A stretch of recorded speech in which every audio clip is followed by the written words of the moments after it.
तो आज हम लोग पढ़ेंगे भारतीय दंड संहिता के अध्याय 4 के तहत साधारण पद, जिसमें अभी तक हम लोगों ने पढ़ा था 96 से लेकर 102 तक में, जिसमें शरीर और संपत्ति से संबंधित प्राइवेट प्रतिरक्षा के अधिकारों के बारे में बताया गया है। आज हम ये साधारण पद का ये अंतिम क्लास रहेगी, जिसमें हम बाकी चीजों को कंप्लीट करेंगे। तो अब देखते हैं हम लोग 103, जिसमें क्या बताया गया है, संपत्ति के प्राइवेट प्रतिरक्षा के अधिकार के बारे में। तो हम पूर्व में पढ़े थे जो धारा 100 में कि जब आपका शरीर की प्राइवेट प्रतिरक्षा का अधिकार मृत्यु कार्य करने तक, कब तक उसका विस्तार मृत्यु कार्य करने तक कब हो सकता है, तो उसके अंतर्गत हम लोगों ने 7 आधारों को देखा था, 7 भांतियों को जो उसमें परिगणित किए गए हैं। और उसी तरह उन्हीं चीजों के तहत आप 103 को भी समझने का प्रयास कीजिएगा। तो इसमें लिखा है कि कब संपत्ति की प्राइवेट प्रतिरक्षा के अधिकार का विस्तार मृत्यु कारित करने तक का होता है। तो जब आपको यहाँ बता रहा है कि संपत्ति की प्राइवेट प्रतिरक्षा के अधिकार के बारे में बोल रहा है, जो कहाँ तक हो सकता है, मृत्यु कारित करने तक का कब तक हो सकता है, इस बारे में यह बताता है कि कब आप अपनी संपत्ति की रक्षा करते हुए या उसकी प्रतिरक्षा करते हुए अन्य व्यक्ति की मृत्यु कारित कर सकते हैं। तो इसके बारे में यह धारा 103 आपकी बताती है। तो आगे पढ़ते हैं कि संपत्ति की प्राइवेट प्रतिरक्षा के अधिकार का विस्तार। तो ये क्या बताता है कि संपत्ति की प्राइवेट प्रतिरक्षा का अधिकार का विस्तार। तो ये विस्तार किससे रिलेटेड है, मृत्यु कारित करने से संबंधित है आपका। तो इसमें जो है आपका धारा 99 किसको बताया था कि अपवादों को बताया कि जिसके तहत आपको प्राइवेट प्रतिरक्षा के अधिकार नहीं मिलेंगे।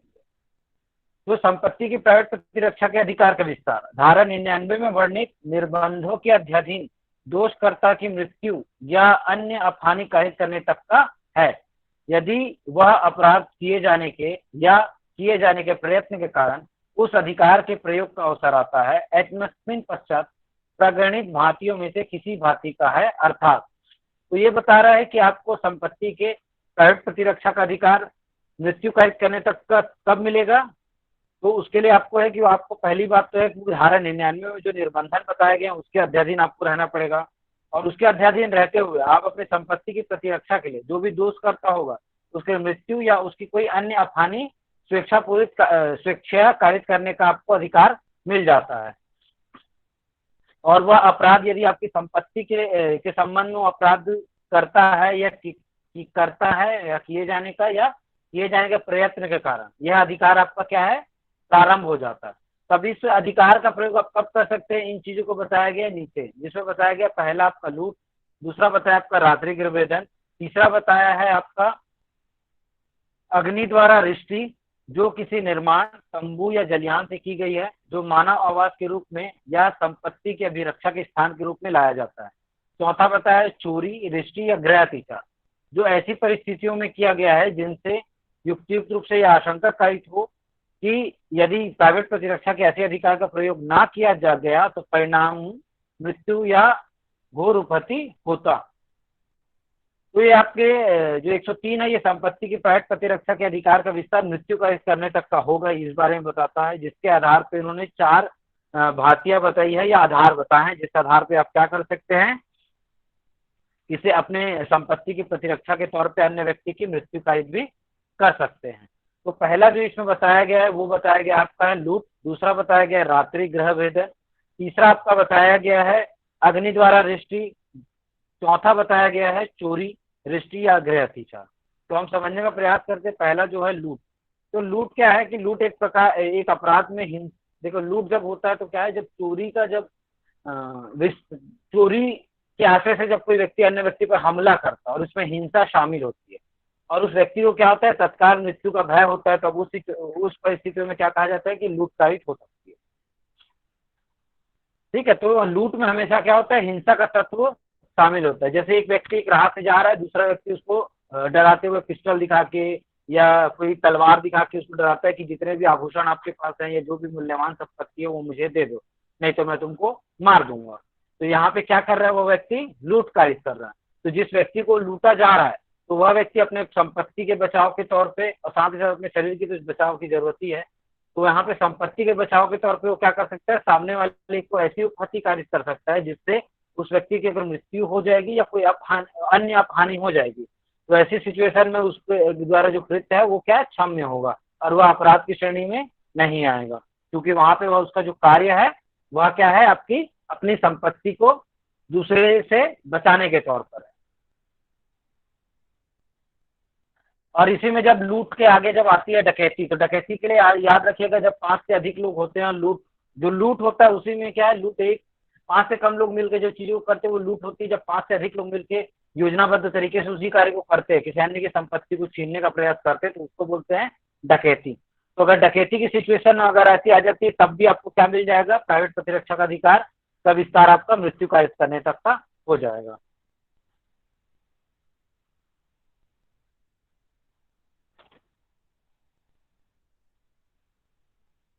फिर आपका जो आगे की बात है दूसरा, जिसमें बताया गया रात्रि गृह भेदन। अब इसको समझते हैं, रात्रि मीन्स क्या होता है आपका, रात के समय, गृह भेदन मतलब घर में घुसना। तो जो रात्रि गृह भेदन की चीजें वो क्या है कि रात के वक्त या रात के वक्त, रात्रि के समय, ये केवल आपके रात्रि के समय पर ही लागू होता है। तो रात्रि के समय किसी के घर में उसकी अनुमति के बगैर घुसना,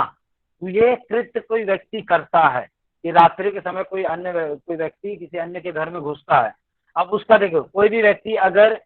बिना अनुमति के किसी घर में अगर रात को आ रहा है, तो उसका एक साधारण सा आशय होता है कि वह किसी न किसी प्रकार का वो अपराध करने के आशय से आता होगा, चाहे वो संपत्ति को या फिर शरीर को नुकसान पहुंचाने के आशय से, वो चोरी करने के आशय से, या घर की किसी चीजों को बदलने के आशय से, या कोई भी ऐसा कार्य जो विधि विरुद्ध होगा, क्योंकि वो रात को इसीलिए आता है। कभी भी जब रात की परिकल्पना करते हैं तो हम इन्हीं चीज को समझने का प्रयास करते हैं। और रात का जो वक्त होता है, रात को कोई घर में घुसा, तो इसका मतलब है कि वहां पे हिंसा का तत्व तो आएगा ही आएगा, साथ ही साथ क्या होता है कि उसमें अपराध की प्रबलता की संभावना अधिक रहती है। तो उस सिचुएशन में क्या है कि रात्रि गृह भेदन में कोई भी व्यक्ति अगर बिना किसी परमिशन के और हिंसा के आशय से, एक व्यक्ति है जो क्या है बी के घर में घुस जाता है, वो भी कब, रात्रि में, ठीक है। और उसका जो भी आशय है वो रात को घुसा, तो इसका कोई ना कोई तो आपराधिक आशय होगा। और उस सिचुएशन में अगर वह आपराधिक आशय से अंदर घुसता है, तो ए के पास ये अधिकार है कि वह अगर हिंसा का तत्व उसमें मौजूद है, याद रखिएगा हिंसा का तत्व बहुत ही आवश्यक है। हिंसा का तत्व अगर मौजूद है तब वह क्या कर सकता है, वो ए बी की मृत्यु भी कारित कर सकता है इस सिचुएशन में। तो देखिए, इसमें एक केस के माध्यम से मैं समझाने का प्रयास करता हूँ आपको। सम्राज्ञी बनाम गुरुचरण सिंह का मामला था ये। मतलब क्वीन वर्सेस गुरुचरण सिंह का मामला था ये। इसमें क्या हुआ कि रात्रि गृह भेदन करने वाले एक अपराधी को घर वालों ने पकड़कर कब्जे में कर लिया और उसे निसहाय कर उसका गला घोटकर उसकी हत्या कर दी।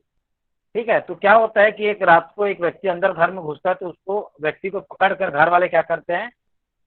उसको पकड़ लेते हैं और निसहाय कर देते हैं, ठीक है, मार मार कर या किसी भी तरह, और उसके बाद उसकी गला घोट कर उसकी हत्या कर देते हैं। और कोर्ट में जाकर कहते हैं कि हमको 103 का बचाव चाहिए, 103 का बचाव चाहिए, कि 103 की हम अपने जो निजी प्रतिरक्षा के बचाव की मांग करते हैं। तो न्यायालय यह कहता है कि आपने अपने प्रतिरक्षा का उल्लंघन किया है। यदि एक व्यक्ति अभियुक्त के घर में सेंध लगा रहा था और आवाज सुनकर अभियुक्त की नींद खुल गई और उसे दबे पांव चोर तक पहुंचकर उसे गड़ासे से वार कर दिया, तो उसकी मृत्यु हो गई। तो न्यायालय ने अभियुक्त के कृत्य को 103 के अंतर्गत निजी प्रतिरक्षा के अधिकार का उल्लंघन मानते हुए अभियुक्त को दोषसिद्धि कर दी। मतलब ये है कि देखिए, जब भी आप अगर बात करें कि हम संपत्ति के बचाव के तौर पर उसकी मृत्यु कारित किए हैं, तो उसके साथ ये होना चाहिए कि आपको हिंसा, उसके वह व्यक्ति वो उसके अंदर हिंसा का तत्व विद्यमान होना चाहिए। उसके घर में घुसने से आपके ऊपर हिंसा हो सकती है, और यदि आप उसको निसहाय कर दिए और उसके बाद आप उसको मार रहे हो, तो ये तो आपकी जो प्राइवेट प्रतिरक्षा की बात ही नहीं है ना, क्योंकि प्राइवेट प्रतिरक्षा का अधिकार कब प्रारंभ होता है,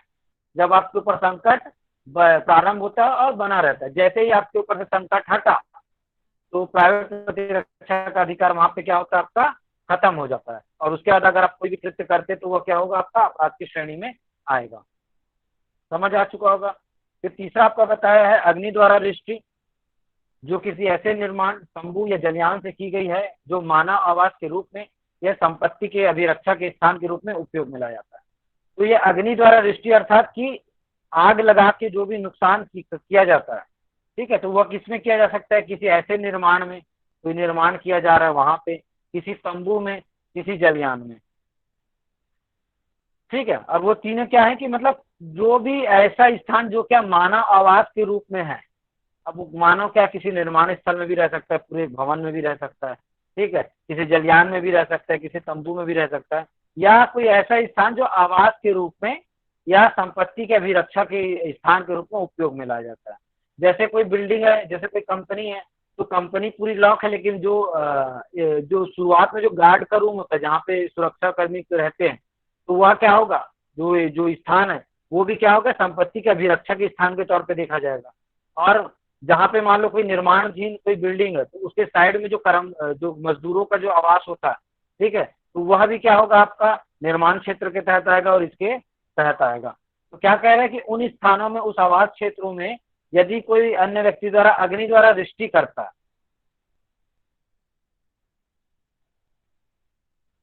ठीक है, अगर अग्नि द्वारा अगर वो दृष्टि करता है, तो उस मामले को रोकने के लिए कोई अन्य व्यक्ति है, तो वह क्या कर सकता है, उसकी मृत्यु का कर सकता है। जैसे आपने विभिन्न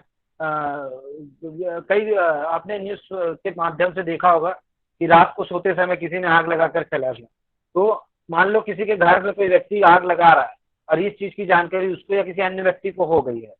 तो वह क्या करता है, उसके बचाव के तौर पे कि वह आग ना लगा सके या उस आग को रोकथाम के दौरान व्यक्ति को होता है, तो व्यक्ति को ऊपर ही में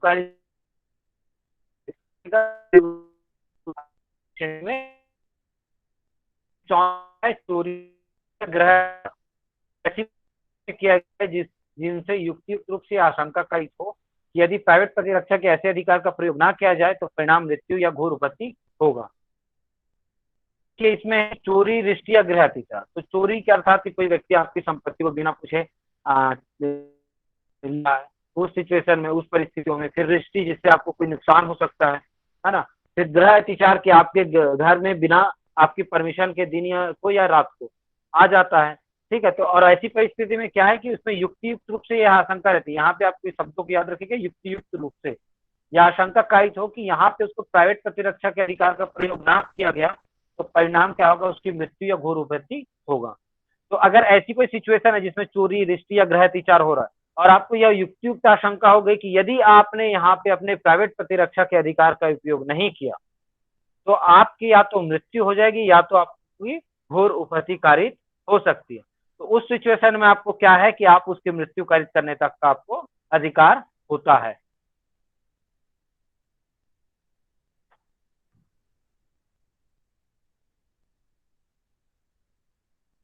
अब इसमें आप एक चीज याद रखिएगा, जैसे कोई खाली प्लॉट हो और उस खाली प्लॉट की भी अभिरक्षा के लिए, या खाली मैदान हो और उसकी अभिरक्षा के लिए भी अगर कोई व्यक्ति वहां पे है ना, और उसके ऊपर किसी प्रकार का हमला अगर हो रहा है, ठीक है, उस चाहे भूमि से संबंधित हो या उसके शरीर, तब भी उसको क्या होगा, मृत्यु कारित करने तक के अधिकार प्राप्त हो जाएगा। फिर जो आगे की चीजें वो आपका राज्य संशोधन है जो उत्तर प्रदेश के संबंध में है। उन्होंने अपना एक 5वां एक खंड जोड़ा है इसके तहत, कि उसने बोला कि आग व ज्वलनशील पदार्थों द्वारा शासन या किसी स्थानीय प्राधिकारी या शासन के स्वामित्व या नियंत्रण में या में कोई निगम के प्रयोजन के लिए उपयोग की गई या उपयोग के लिए आशयित किसी संपत्ति को। फिर है भारतीय रेल अधिनियम 1880 की धारा 3 के खंड 4 में यथाप्रयोजित कोई रेलवे या रेलवे स्टोर अधिनियम में यथाप्रयोजित स्टोर पर है। फिर आपका मोटर यान है, फिर आपका यूपी अधिनियम,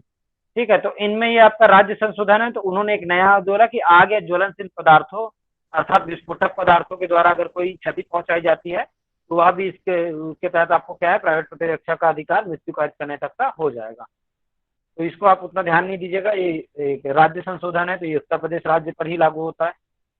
फिर हम देखते हैं 104। 103 आपको समझ आ गया होगा तो मैसेज करके बता सकते हैं। 104 आपको बताता है कि ऐसे अधिकार का विस्तार मृत्यु से भिन्न कोई हानि कारित करने तक का कब होता है। तो ये भी आपका किससे संबंधित है, आपका 101 के प्रावधानों से संबंधित है, ठीक है। तो ये आपके 101 के प्रावधानों से संबंधित है कि 100 में हमने पढ़ा था कि मृत्यु के लिए क्या है, जब 7 आधार होंगे तब आप मृत्यु कारित कर सकते हो, और अगर 7 आधारों से भिन्न जब भी कोई आधार होंगे तो आप क्या है, मृत्यु नहीं उसके अलावा कोई भी आप हानि कारित कर सकते हो। इसको हम लोग 101 में पढ़े थे। तो यहीं पे वही चीज है कि ऐसे अधिकारों का विस्तार मृत्यु से भिन्न कोई हानि कारित करने का कब होता है, ठीक है। तो इस अधिकार की बात करें जहां पे आप मृत्यु तो नहीं कर सकते लेकिन मृत्यु से भिन्न कोई भी आप हानि कर सकते हैं। तो क्या कहता है, यदि वह अपराध जिसके लिए जिसके किए जाने या किए जाने के प्रयत्न से। तो यहाँ पे क्या है, उन अपराध के बारे में बात करें जो किए जाने या उसके किए जाने के प्रयत्न से प्राइवेट प्रतिरक्षा के अधिकार का प्रयोग का अवसर आता है। तो ऐसी चोरी, रिष्टी या आपराधिक अत्याचार है जो पूर्वगामी अंतिम धारा में प्रगणित भांतियों में से किसी भांति का ना हो, तो उस अधिकार का विस्तार स्वेच्छा मृत्यु कायित करने तक का नहीं होता, किंतु उसका विस्तार धारा 99 में वर्णित निर्बंधों के अध्याधीन दोषकर्ता की मृत्यु से भिन्न कोई अफानी स्वेच्छा कायित करने तक का होता है। तो आपको ये चीजें ऐसी समझ आ जाएगी कि क्या है, जब आपकी संपत्ति के साथ क्या है, तो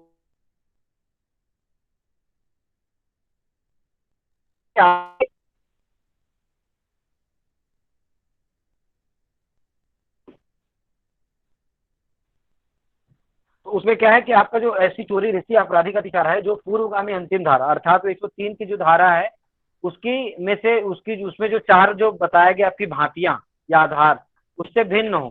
ठीक है, उसमें से किसी भांति का ना हो अर्थात उससे भिन्न हो, तो उस अधिकार का विस्तार क्या होगा, स्वेच्छा कारित मृत्यु कारित करने तक का, स्वेच्छा मृत्यु कारित करने का नहीं होता है। ठीक है, तो आपका जो यहाँ पे जो चार जो आधार बताए गए हैं, इन चार आधारों के अलावा जब आपके संपत्ति पे कोई हमला करता है ना, और ये चार जो आधार उसमें शामिल नहीं है, तब आप क्या कर सकते हैं, अपनी संपत्ति के अभिरक्षा के तौर पे उसके बचाव के तौर पे उसकी मृत्यु कारित नहीं कर सकते हो, उसके अलावा कोई भी आप हानि उसके ऊपर कारित कर सकते हो। लेकिन आपको यहाँ पे याद रखना है कि आपको धारा 99 के साथ ये अध्याधीन ही रहना है, हमेशा धारा 99 आपकी लागू ही रहेगी।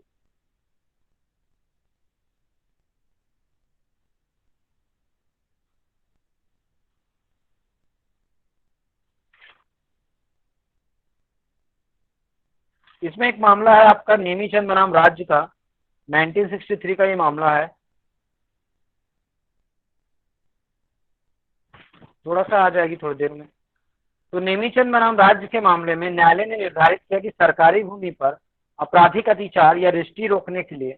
वन रक्षक को निजी प्रतिरक्षा के अधिकार का प्रयोग करते हुए अतिचारी या रिष्टी करने वाले व्यक्ति को मृत्यु से कम हानि करने कारित करने का अधिकार प्राप्त है। ठीक है, तो यदि कोई सरकारी भूमि पर कोई अन्य व्यक्ति आपराधिक अतिचार करता है या रिष्टी करता है, ठीक है, तो वहां जो भी वन रक्षक है उसको क्या है, उसके निजी प्रतिरक्षा के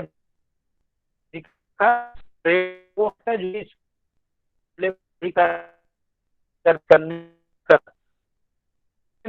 करने हुआ उसको करने वाला जाता है, वो क्या उस के लिए जो भी व्यक्ति उसको हम संपत्ति उसकी नहीं करेगा वो कारित कर सकता है। और हमेशा आपको ये याद रखना है कि कभी भी आपके प्राइवेट प्रतिरक्षा का अधिकार कब प्रारंभ होगा, जैसे ही उसके ऊपर युक्त खतरा उत्पन्न होता है और वो जब तक बना रहता है तब तक। जैसे ही उसका खतरा टल जाएगा तो आपका वो अधिकार भी वहीं पे समाप्त हो जाएगा।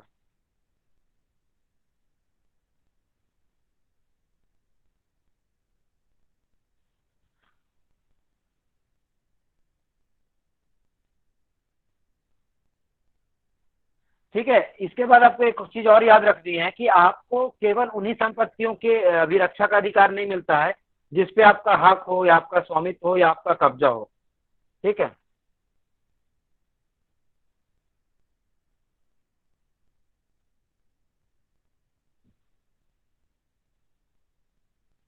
तो इसमें याद रखिएगा कि जैसे यदि किसी व्यक्ति के पास किसी संपत्ति का कब्जा हो या हक हो या हित हो, ठीक है, या किसी भी प्रकार का उससे संबंधित कोई भी उसको लाभ जुड़ा हुआ हो, है ना, किसी भी प्रकार का उसके साथ अधिकार जुड़ा हुआ है, और यदि ऐसा व्यक्ति कुछ कार्य करता है तब आपको कभी भी प्राइवेट प्रतिरक्षा का अधिकार नहीं मिलेगा। ठीक है, इस चीज को याद रखिएगा। अब जैसे मान लो आप किसी किराए के मकान में रहते हो, मकान मालिक चाहता है कि उस घर के सामने जो पेड़ है उसको काटना चाहे, तो वो चाहेगा तो काट सकता है क्योंकि उसके घर पर उसका अधिकार है। आप तब नहीं बोलोगे कि वो मेरे संपत्ति का क्या वो कर रहा है, पर हमला कर रहा है या उसकी हानि कारित कर रहा है। ठीक है, 100 चुका होगा करीबन आपको ये चीजें। तो 105 क्या बताता है कि संपत्ति के प्राइवेट प्रतिरक्षा के अधिकार का प्रारंभ और बना रहना। तो ये आप पूर्व में ही पढ़ चुके हो, जो आपको बताता है कि 102 में हमने पढ़ा था कि शरीर से संबंधित प्राइवेट प्रतिरक्षा का अधिकार कब प्रारंभ होता है और कब तक बना रहता है। तो उसके लिए आपको हमेशा याद रखना है कि उसके लिए युक्तियुक्त आशंका का प्रारंभ होना काफी होता है। तो कहता है कि संपत्ति की प्राइवेट प्रतिरक्षा का अधिकार तब प्रारंभ होता है जब संपत्ति के संकट की युक्तियुक्त आशंका आरंभ होती है। संपत्ति के प्राइवेट प्रतिरक्षा का अधिकार चोरी के विरुद्ध अपराधी के संपत्ति सहित पहुंच से बाहर हो जाने अथवा या तो लोक प्राधिकारी की सहायता प्राप्त कर लेने या संपत्ति प्रत्याद्युत हो जाने तक बना रहता है।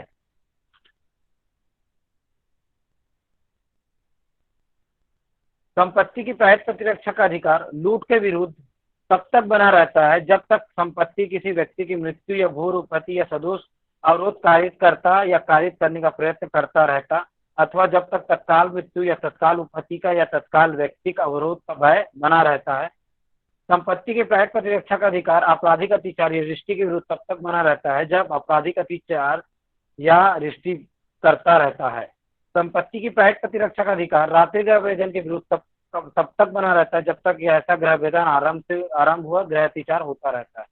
तो देखिए, शरीर के संबंध में ये तो चीजें थी कि जब तक आपको प्राण को खतरा है तो इसका प्रारंभ और इसका बना, लेकिन संपत्ति के लिए क्या है, आरोप को इस मामला 105 के तहत बताया गया है। तो इसमें जो अभी ने पहला का बताया कि प्रारंभ होगा, पहले में आपको यही बताया, ठीक है। दूसरे में आपको बताता है कि संपत्ति की प्राइवेट प्रतिरक्षा का अधिकार चोरी के विरुद्ध के बाद बताता है कि चोरी के विरुद्ध क्या है कि जब आपकी संपत्ति की चोरी के विरुद्ध कोई अपराध कारित हो रहा है, ठीक है, तो उसके विरुद्ध क्या अपराधी के बहुत से या तो लोग की सहायता कर लेनी या संपत्ति प्रत्याद्युत हो जाने तक बना रहता है। तो चोरी के संबंध में यहाँ पे प्रतिरक्षा के अधिकार का प्रारंभ और बना रहना के लिए 3 आधार को बताया गया। पहला बताया कि अपराधी के संपत्ति सहित पहुंच के बाहर हो जाने तक, दूसरा लोक प्राधिकारी की सहायता प्राप्त कर लेने तक, तथा संपत्ति वापस प्राप्त हो जाने तक उसका ये क्या है, प्राइवेट प्रतिरक्षा का अधिकार बना रहता है।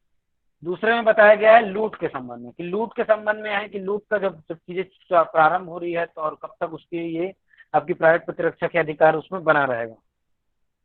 तो इसमें आपका 2 आधार बताया कि जब तक अपराधी किसी व्यक्ति की मृत्यु या घोर उपहति या सदोष अवरोध कारित करता रहता या कारित करने का प्रयत्न करता अथवा जब तक तत्काल मृत्यु या तत्काल उपहति का या तत्काल व्यक्ति का अवरोध का भय बना रहता है। तो यहाँ पे जो आपको बताया गया है इसमें 2 आधारों को हम समझने का प्रयास करते हैं कि अपराधी किसी व्यक्ति की मृत्यु या चोट या सदोष अवरोध कारित करता रहता है या कारित करने का प्रयास करता है। तो लूट के संबंध में है कि जब व्यक्ति की मृत्यु पर बनाई उसके ऊपर घोर उपहति हो या उसको यह सदोष अवरोध कारित करने का भय रहे या ऐसा प्रयत्न होता रहे, ठीक है, या फिर क्या है कि तत्काल मृत्यु या तत्काल उपहति या तत्काल व्यक्ति का अवरोध का भय बना रहता है। तो उस आधार पे क्या है आपको प्राइवेट प्रतिरक्षा का अधिकार प्रारंभ हो जाएगा और ये क्या है कब तक बना रहेगा। फिर आपका जब आपराधिक अत्याचार की स्थिति रहेगी या रिष्टि के विरुद्ध कब तक ये रहेगा, जब तक कि आपराधिक अत्याचार चलता रहेगा या बना रहेगा तब तक आपको प्राइवेट प्रतिरक्षा का अधिकार होगा। फिर संपत्ति की प्राइवेट प्रतिरक्षा का अधिकार रात्रि गृह भेदन के विरुद्ध कब तक बना रहता है, जब तक कि ऐसा गृह भेदन आरंभ हुआ गृह अत्याचार होता रहता है, ठीक है। जैसे ही कोई व्यक्ति आपके अंदर घर के अंदर घुसा तो ऐसे ही आपका क्या होगा, प्राइवेट प्रतिरक्षा का अधिकार प्रारंभ हो जाएगा।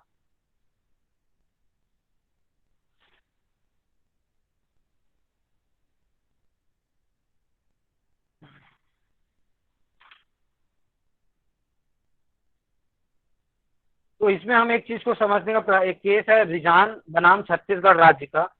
रिजान बनाम छत्तीसगढ़ राज्य 2003 का केस है। इस मामले में उच्चतम न्यायालय ने निर्धारित किया था कि धारा 102 और 105 क्रमशः शरीर तथा संपत्ति की प्राइवेट प्रतिरक्षा के अधिकार के आरंभ तथा उसके निरंतर बने रहने से संबंधित है। यह अधिकार उसी क्षण से आरंभ होता है जब अपराध करने के प्रयत्न या धमकी से या उसके कारित किए जाने से शरीर से संकट की युक्तियुक्त आशंका पैदा होती है, चाहे वह अपराध किया नहीं गया हो, परंतु यह तब प्रारंभ नहीं होता है जब तक कि ऐसा युक्तियुक्त आशंका नहीं हो। अधिकार तब तक बना रहता है जब तक शरीर के संकट की युक्तियुक्त आशंका बनी रहती है। तो जो 105 और 100 जो दो शरीर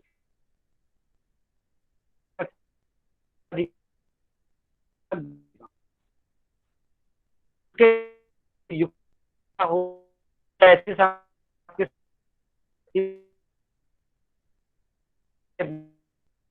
जैसे ही आपको आशंका होती है, युक्ति युक्त आशंका होती है, ठीक है, तो उसमें क्या होता है कि युक्ति युक्त आशंका के तहत ही आपको यह ज्ञात हो जाए कि अब आपके ऊपर ये हमला हो सकता है, या आपकी संपत्ति को नुकसान हो सकता है, या आपको कोई भी प्रकार की हानि अफानी हो सकती है, शारीरिक या संपत्तिक दोनों प्रकार से। तब आपका क्या है, अधिकार प्रारंभ हो जाता है। और जब तक वह खतरा आपके सर पर मंडराता रहे, या जब तक वह स्थिति बनी रहेगी, तब तक आपका क्या होगा, वह अधिकार बना हुआ रहेगा। और जैसे ही आपका वह खतरा टलता है, तो आपका अधिकार वहां अपने आप स्वतः ही समाप्त हो जाएगा। तो यहाँ तक आपकी चीजें थी जो आप साधारण अपवाद के संबंध में। इसका जो अंतिम धारा है वह 106 जो बताता है घातक हमले के विरुद्ध प्राइवेट प्रतिरक्षा का अधिकार, जबकि निर्दोष व्यक्ति को हानि होने की जोखिम है।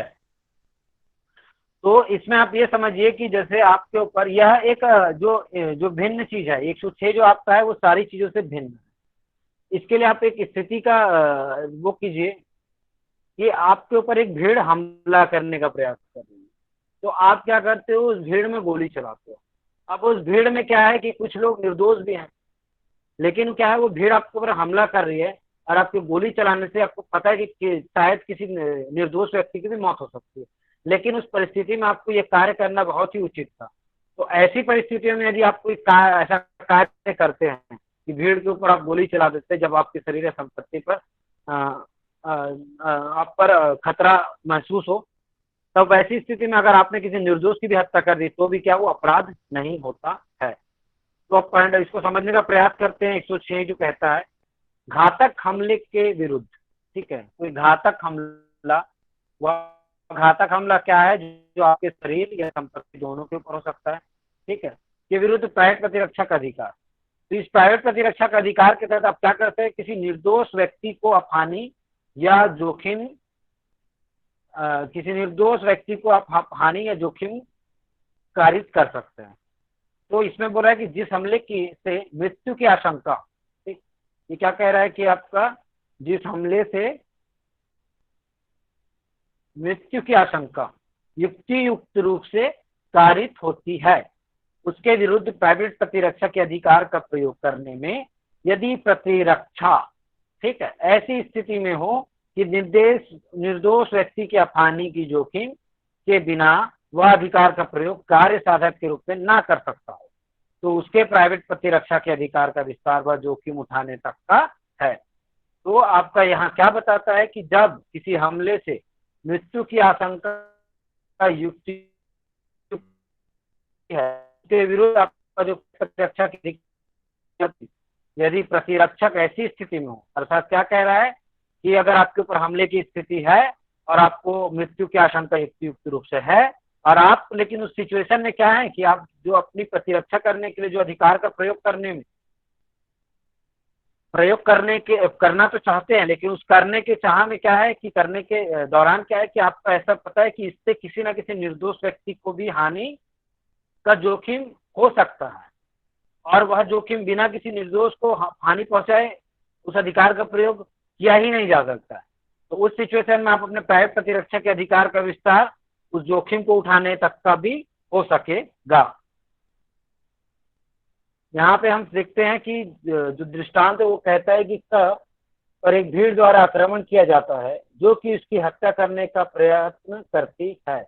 वहां उसी भीड़ पर गोली चलाया रूप और में हुए छोटे छोटे शिशुओं को गोली, यदि वह इस प्रकार गोली चलाने से उन शिशु में से किसी शिशु का हानि करे तो उसका कोई अपराध नहीं करता है।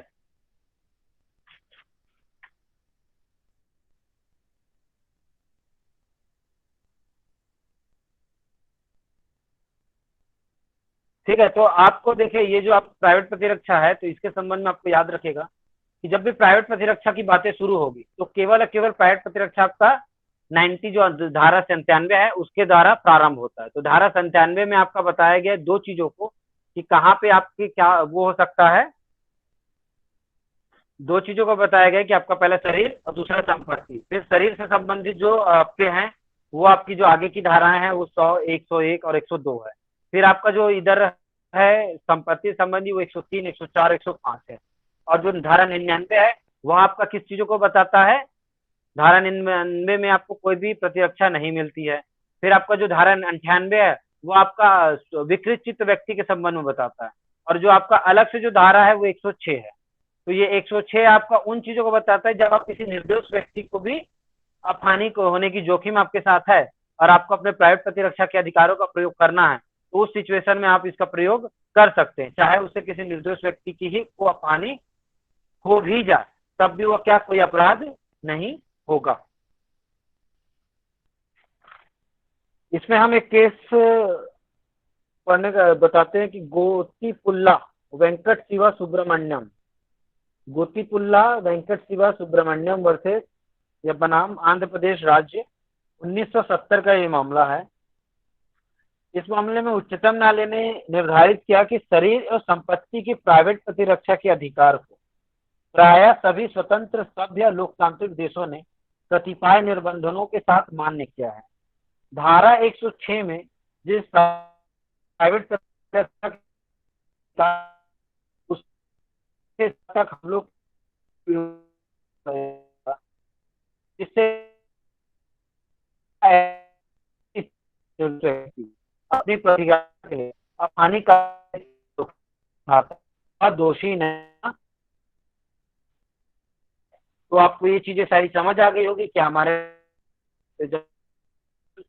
अपवाद की बात करेंगे तो ये प्रारंभ होता है आपका 76 से लेकर 106 तक में, जिसमें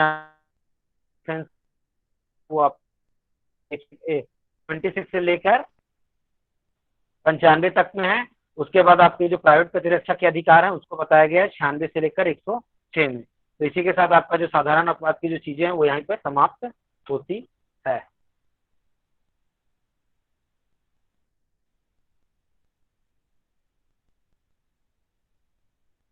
तो कुछ पूछना हो